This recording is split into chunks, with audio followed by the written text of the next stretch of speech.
আজই ডাউনলোড করুন আর এনজয় করুন আপনার পছন্দের শো। সেদিন শুটে রাতুলের ওইভাবে উধাও হয়ে যাওয়াটা কিন্তু কোনো কোইন্সিডেন্স নয়, এটা পুরোটাই একটা প্ল্যানিং।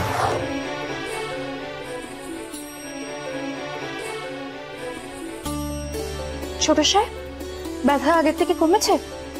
হ্যাঁ, এখন আগের থেকে অনেকটাই বেটার আছে। বেশ।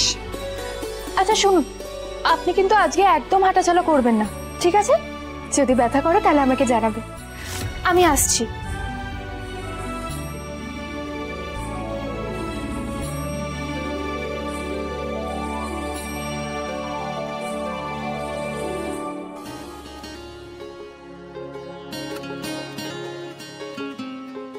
কুসুম ছিল বলেই আমি এত তাড়াতাড়ি সুস্থ হয়ে উঠতে পারলাম। ও ভীষণ সহজ, এবং কেন জানি না আমার মনে হয় তুমিও কুসুমের মতোই সহজ হবে।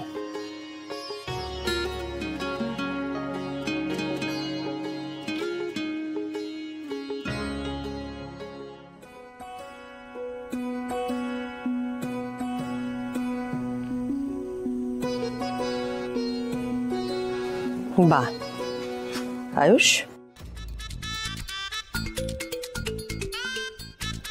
ভাইটা এক্ষুনি ধরা পড়ে যেত। উফ, বেঁচে গেল। তুমি তো দেখছি অফিসে না গিয়ে বাড়িটা কি অফিস বানিয়ে ফেলেছো? না মা, আসলে কয়েকটা মেল চেক করছিলাম। হ্যাঁ মা, ল্যাপটপের দিকে না তাকালে ভাইটা দিন কাটে না।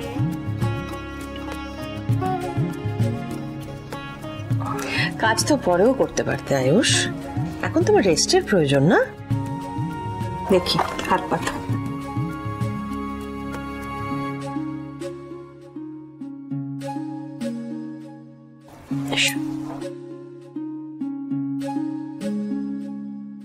গুরুদেব বলেছেন স্বয়ং ঈশ্বর তোমাকে এমন অদৃশ্য রক্ষা কবচে বেঁধেছেন যে কোনো বিপদ আর তোমাকে স্পর্শ করতে পারবে না।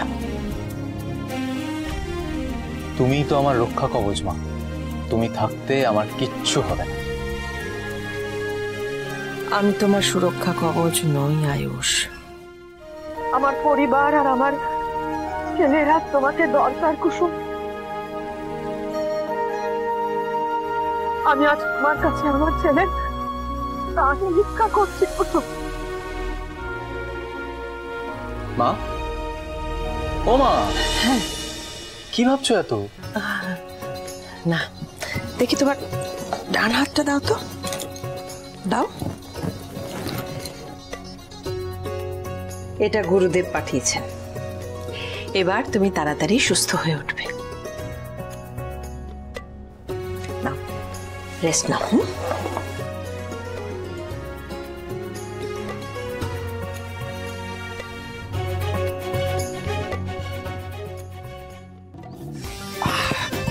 দেখি দেখি দেখি দেখি ভাইটা ল্যাপটপটা দে। দেখি দেখি দেখি দেখি। আরে ল্যাপটপটা আমাকে দে। দাঁড়া দাঁড়া। আরে হ্যালো বৌদি ভাই, কি করছিস ঈশান? ল্যাপটপটা দে, আমার কাজ আছে। দাঁড়া, দেখছিস না বৌদির সাথে কথা বলছি? Don't disturb. বৌদি ভাই, তোমার চোখের কোনো জবাব নেই। তোমার তোমার একটা লুকি ভাইটা ফিদা। দাঁড়া, কথা বলছি তো। সারাদিন যেমন ভাবে ভাইদা তোমার দিকে তাকিয়ে থাকে, আমার মনে হয় না মাকে কষ্ট করে আর মেয়ে খুঁজতে হবে, তার থেকে বেটার তোমাকে খুঁজে বার করি। কি বলিস ভাইদা? ঠিক আছে, তুই আমার ল্যাপটপটা দে দে দে, আমার কাজ আছে। দে। হ্যাঁ, তোর যখন এতই খোঁজার শখ, তখন আমি যেটা খুঁজতে দিয়েছি সেটাই মন দে। মিটিং এর কি আপডেট? চাপ নিও না বচ্চ, ঈশানেন্দ্র মহারাজ সবার সাথে কথা বলে রেখেছেন। ওরা শুট থেকে ফিরলেই মহারাজ সবার সাথে দেখা করে নেবেন।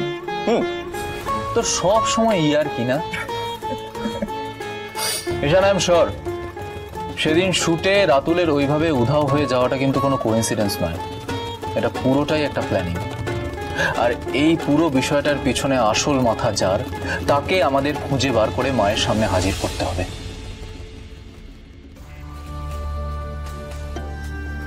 এটা গিয়ে বরকে খাইয়ে দাও। এক্সট্রা টাকা লাগবে ম্যাডাম। যাও কাজ করো। আয়ুষ স্যার এগুলো পাঠিয়ে দিলেন। খাও রাতুল, খাও।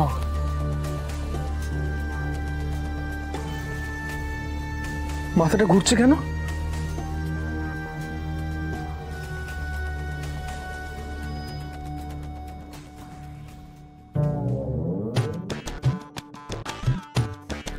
এই জয় বীরুর জুটি যদি জানতে পেরে যায় যে সবকিছুর পিছনে আমি রয়েছি, ওরা তো হিড়ির করে টানতে টানতে আমাকে দিদির সামনে নিয়ে যাবে গো। আর দিদি এবার সত্যি বলছে আমাকে বাপের বাড়ি পাঠাবে না, ওকে সোজা পুলিশের হাতে তুলে দেবে। কপাল আমার, জেলে তো শুনেছি ভালো করে খেতেও দেয় না। এসব দামি জামা কাপড়, গয়নাকাটি, মেকআপ এসব তো কিচ্ছু থাকবে না। আমাকে খুব বিচ্ছিরি লাগবে, আমি পারবো না। ঠাকুর আমাকে কোনোভাবে বাঁচিয়ে নাও, কোনোভাবে বাঁচিয়ে নাও, এই যাত্রা বাঁচিয়ে নাও। আমাকে কিছু একটা করতে হবে, খুব তাড়াতাড়ি কিছু একটা করতে হবে।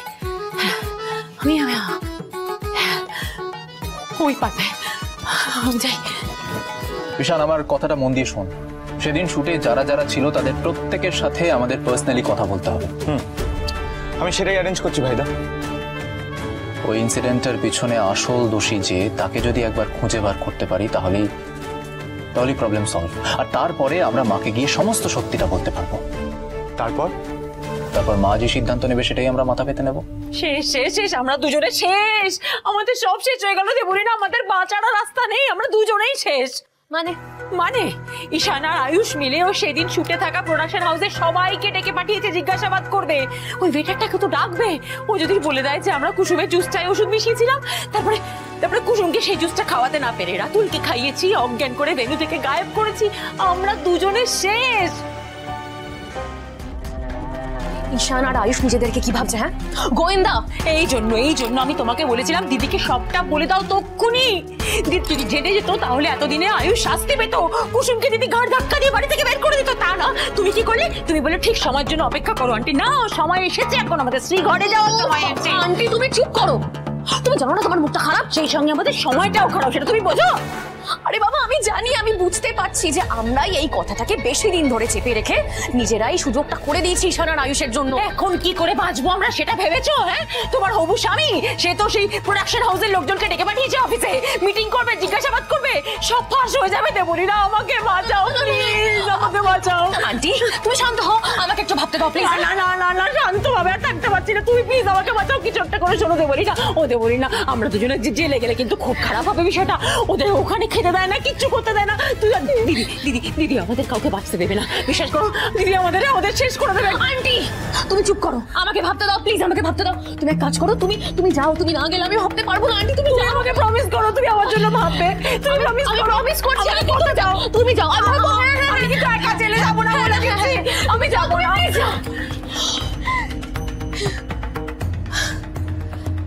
এত সহজে দেবলীনা চ্যাটার্জি হার মানবে না। ইমিডিয়েটলি আমাকে একটা চাল চালতে হবে।